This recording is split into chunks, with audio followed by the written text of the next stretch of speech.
The celebration of Black History Month 2010 kicked off at the Museum of London under the theme Celebrating Black Families on Saturday, January 30th.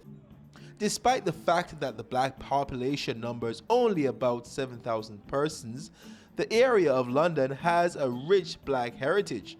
Southwestern Ontario, despite its present demographic figures, was home to tens of thousands of black ex-slaves who came to Canada to escape slavery in the United States via the Underground Railroad.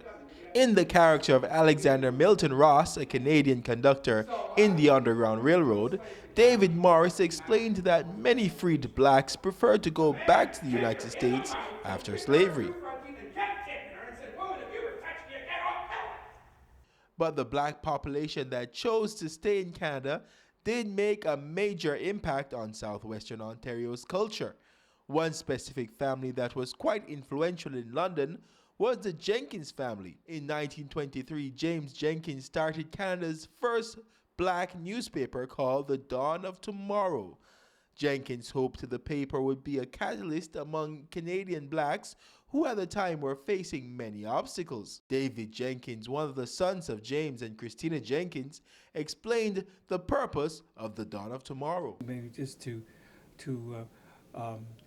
have on individuals so people understand and appreciate the black community. Jenkins went on to note that even today the black population still shows keen interest in the paper, which is still in circulation. They've asked questions. They also wanted copies of the paper, and they do appreciate what we were attempting to do. David Jenkins, an educator, faced racism firsthand when, as a young man, he was refused employment in London because he was black.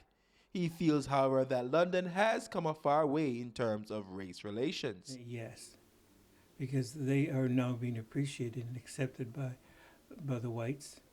And now you see Harold Usher where he is now. While Harold Usher, the first black elected councillor to London City Council, accepts that the city has come a long way, he still believes that there are major challenges for minorities. The mentality has certainly been changing.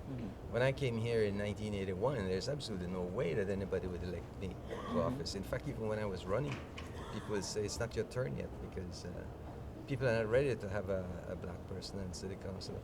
And I think that today people look at what you can contribute more than the color of your skin. I'm not saying that they don't look at the color of your skin, but I think that they look at what you could contribute. Usher stated that it is imperative that young black Canadians take their place in society.